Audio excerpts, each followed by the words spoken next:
ñoo daje fii tey waa Benno Bokk Yaakaar commune Mbour ñoom ñoo daje fii pour waxtaan si programme bi nga xam ne ñu ngi ko tuddee programme Yeesal Mbour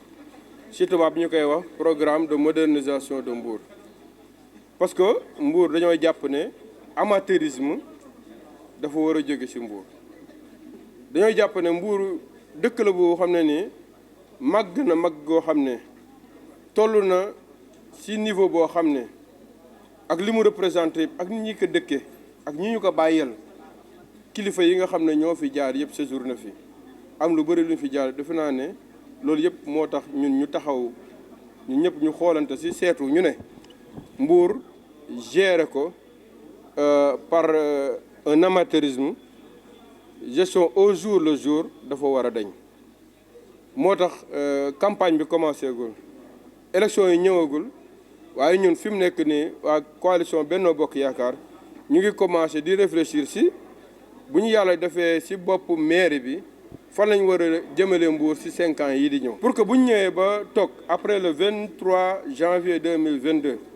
du ñu jeex du ñu làmbatu dañuy ñëw rek commencé dérouler waa Mbour yi gis ne ñii kat li ñuy def jeexuñu ko daf di lu ñu xam loo xam ne nii dañ ciy teg loxo. loolu nag commencé nañ ci liggéey depuis 2017 boo leen fàttalikoo tuuti le 28 décembre 2018 ci stade municipal bi présenté woon na leen programme bu xawoon a mel nii waaye comme jamono day dox ba pare mbir mi dem ba nekk coalition boo xam ne parti yeeg mouvement yi nekk ci coalition Benno Bokk Yaakaar yëpp dañoo ànd fas yéene yëkkatindoo tegandoo te ñoom ñëpp am benn dénominateur commun mooy lu ñu bokk mooy seen bëgg Mbour ak seen yéene bi ñu yéene Mbour am beneen xar kanam ñoom ñëpp ku ci nekkoon yor sa benn plan yor sa benn programme boo xam ne yaa ngi ci woon doo ci liggéey ak ay experts yaa ngi woon di ci liggéey ak say cadres yi nga xam ne ñoo nekk sa parti wala sa mouvement tey jii nag ñu ne nañ boole lépp ñu teg ku nekk li nga yor li nga xalaat nga indi ko ñu boole lépp def ko ci benn programme boo xam ne ku génn fii rek da nga koy def sa programme bopp. loolu moo tax tey jii ñu yendu fi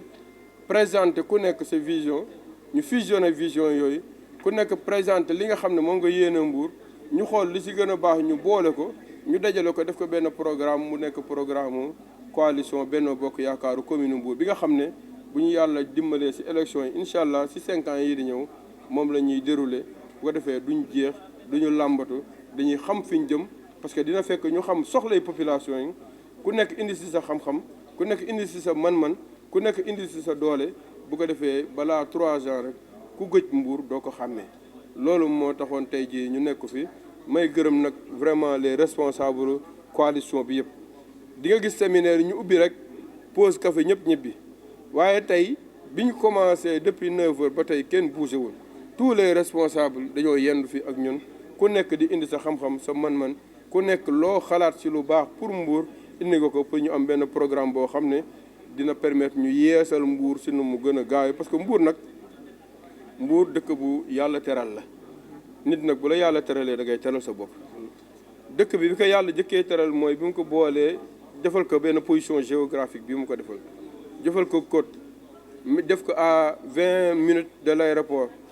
defal ko entre 2 stations balnéaires Saly ak Pointe Sarène autoroute à péage bi traversé ko interland bi nekk ci ginnaaw nga mën fa bay mën fa sàmm mën fa développer mu nekk premier port de pêche artisanal du Sénégal 2e centre sportif def naa ne loolu ku ko yàlla def ci ab dëkk nag boo góorgóorloo tuuti war nga changer xarkanu dëkk bi loolu moo tax tey jii nag ñu dajaloo ñun ñëpp fas yéene réfléchir ci naka la ñuy def ba suñu dëkk bi mel niñ ko buggee parce que ñun amuñ lu dul dëkk bi. Mbour bu ñuy commencé dañuy commencé ci vision bi mooy ñun lan lañ jàpp ci Mbour ak fañ ko jëmee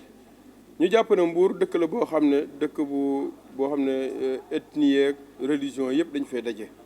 waaye ñu nekk nag ci dëkkin bu rafet a rafet ñu gis fi solidarité bu mag. ñu gis fi également que maanaam li ñuy économie solidaire dafay am solo jàppale jigéen ñi jàppale jeunes yi jàppale artisans yi jàppale néew di doole yi def ci loo xam ne nii mën nañ ci wéeru pour développer muy dëkk boo xam ne tamit culture yëpp fi nekk. septembre yàggul bi mu jàllee waa Mbour Mor ñu ngi préparé seeni journée culturelle lébu yi les 3, 4 et 5 ñu ngi préparé seen journée culturelle donc loolu yëpp muy wane ne dëkk la boo xam ne ethnie yeeg religion yeeg yëpp dañ fay daje ba pare dëkk yi mu rafet muy ville solidaire. beneen bi si topp nag mooy ku nekk xam ne depuis un certain temps dëkk yi dañuy jànkonteeg ay choc yu bëri yenn saa yi ñu ne Covid ñëw na yenn saa yi ñu ne inondation ñëw na yenn saa yi ñu ne sécheresse ñëw na yenn saa yi seddaay bu jéggi dayoo ñëw donc il faut que dëkk bi préparé wu si choc yooyu moo tax ñu ne Mbour dafa war a nekk une ville résiliente waaye Mbour nag ak ressources yi ko yàlla may yëpp dafa war a nekk une ville prospère mooy ville bu am koom boo xam ne ku fi dëkk boo amee xam-xam war ngaa mën a liggéey am dara boo amee man-man mën ngaa war a liggéey am dara boo amee doole war ngaa mën a liggéey am dara donc dëkk bi dafa war a nekk une ville prospère boo xam ne ku bugg dara daal te bugg kaa jaare si lu fu baax boo ñëwee installé wu Mbour mën nga see gis sa bopp. donc yooyu nag lañ tëgg si fukki action stratégique yoo xam ne dafay laal compétence transférées yëpp ay éducation santé formation ak culture sport jeunesse ak yooyu yëpp waaye dafay laal li nga xam ne moom la ñuy wax clause de compétence générale mooy lépp lu askanu Mbour soxla rek maire bi incha allah dina buñ gëstoo dinañ ko gis dina nekk ak ñoom di yëkkateendoo di tegandoo pour que soxla yi waa Mbour ñu mën ko faj ci nu mu gën a rafete waaye loolu yëpp nag li si gën a am solo mooy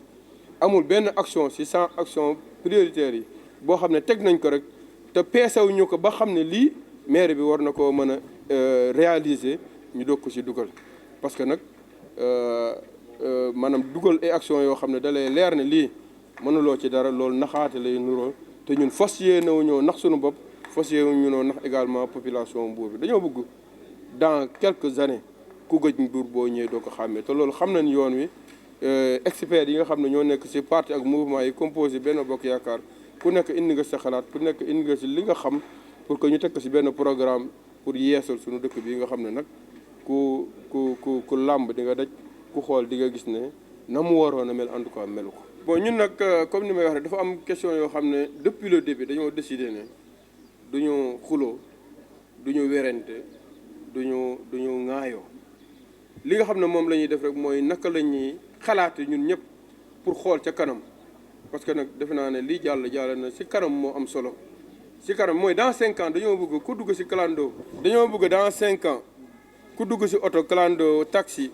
wala bus tata boo laajee ki ka dendel fan la Mbour nar a jëm dans 5 ans mu wax la ko dañoo bëgg boo demee ci mbaaru géej bi nga gis suñu mbokk mool yi nga ne leen maire bi fan la jëm ak yéen dans 5 ans ñu wax la ko dañoo bëgg artisan yi ku ci nekk ci domaine ba nga nekk bool na laajee dans 5 ans ban accompagnement ban gunge nga yaakaar ci maire bi mu wax la ko donc mooy li nga xam ne moom lañ nekk di xalaat ak bëgg ko def mooy fexe ba partager ak waa Mbour yi avenir u Mbour 5 ans yii di ñëw fan lañ jëm PACASEN programme la bu état bi définir ànd ak Banque mondiale ak agence française de développement ñu dénk ko man mii ma nekk ADM ñu dénk ma ko man dañ may évaluer ci PACASEN c'est-à-dire su ma bloqué PACASEN mooy damay bloqué sama bopp te démb rek am naa réunion au ministère des finances ñu ñëpp kontaan ci PACASEN na muy doxee Mbour fii réalisation yi nga fiy gis ak yeneen dëkk Fatick ak Kaolack Dakar Ziguinchor foo dem maire ba fa nekk réalisation yi muy campagne actuellement réalisation PACASEN la kon PACASEN c'est une réussite boo xam ne àdduna bi yëpp xam nañ ko démb bi ñu demee assemblée nationale député yëpp ku yëkkati sa loxo li ngay magnifier mooy PACASEN nu muy doxee loolu nag dañ koy def ci wàllu liggéey bi di ko def avec responsabilité parce que nee naa la doxunu PACASEN dañ ma ci évaluer bu doxee man sama liggéey baax na bu doxul sama liggéey baaxul kon loolu moom nit bu ut li ñu tubaab di wax bouc émissaire bu jaaree foofu dafay daanu li nga xam ne daal moo ci am mooy sunu dëkk bi daa dépassé di ko gérer par de l'amateurisme li ñuy amateurisme làmbatu mooy xamoo foo jëm xamoo noo fay demee xamoo ñoo fay àndal xamuloo loo fa war a def moo tax ñun pour moytu amateurisme boobu moo tax balaa ñuy àgg sax ci campagne bi ñu bugg maanaam bokk sunu benn programme boo xam ne buñ ñëwee incha allah ci bopp maire bi ci domaine yëpp éducation santé environnement formation professionnelle accompagnement des femmes allègement pêche sport yëpp dinañ xam exactement lan lañ ci war a def kan lañ ko ci war a àndandool defal ko ci ak kañ lañ ko war a def loolu moo taxoon journée bi ñu organiser ko te mu doon une réussite